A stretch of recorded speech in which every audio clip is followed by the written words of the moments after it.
السلام علیکم۔ دعائیں ہماری زندگی میں بہت اہمیت رکھتی ہیں۔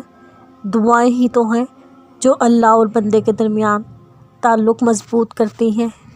دعائیں تو مقدر موڑ دیتی ہیں، ٹوٹے دلوں کو جوڑ دیتی ہیں۔ اگر کوئی راستہ بند ہو جائے تو دعائیں وہ راستہ کھول دیتی ہیں۔ دعائیں تو بڑے سے بڑے پہاڑ کو ریزہ ریزہ کر دیتی ہیں۔ دعائیں ہی تو ہیں جو آپ کو اللہ سے ملا دیتی ہے۔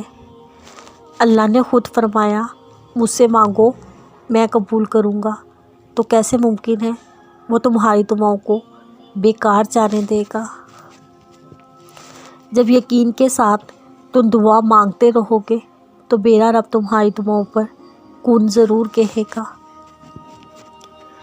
تمہارے منہ سے نکلی ہر دعا عرش تک ضرور پہنچتی ہے، کیونکہ جس نے مانگنے کا اختیار دیا وہ دعاؤں کو قبولیت کا درجہ بھی دے گا۔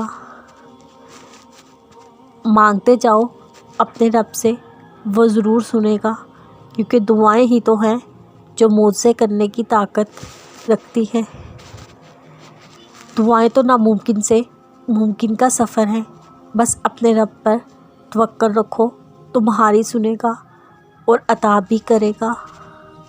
وہ ہماری کوئی دعا رد نہیں کرتا، بلکہ ہر دعا اپنے پاس سنبھال کر رکھ لیتا ہے، کیونکہ میرا رب بھی بہتر جانتا ہے کس کو کب اور کیسے دینا ہے۔ تو بس ہاتھ اٹھاؤ اور بلا جھجک پختہ یقین سے مانگو اپنے رب سے۔ جب دعا کے ساتھ یقین کو نہ چھوڑو گے تو میرا رب تمہیں بھی اکیلا نہ چھوڑے گا۔ معجزے تب ہوتے ہیں جب دعائیں قبول ہوتی ہیں۔ دعائیں تب قبول ہوتی ہیں جب اللہ پہ توکل ہوتا ہے۔ توکل تب ہوتا ہے جب اس رب پر پختہ یقین ہوتا ہے۔ یقین تب آئے گا جب رب کی رضا میں راضی رہو گے۔ اس کی رضا میں راضی ہوگے تو منزلیں آسان ہوں گی۔ منزلیں آسان تب ہوں گی جب اللہ پہ بھروسہ امید ہوگی۔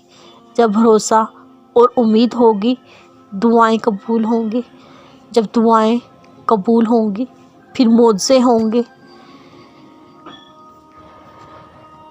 جب وہ کن کہتا ہے دنیا کی ساری طاقتیں فیکون کرنے کے لیے متحرک ہو جاتی ہیں۔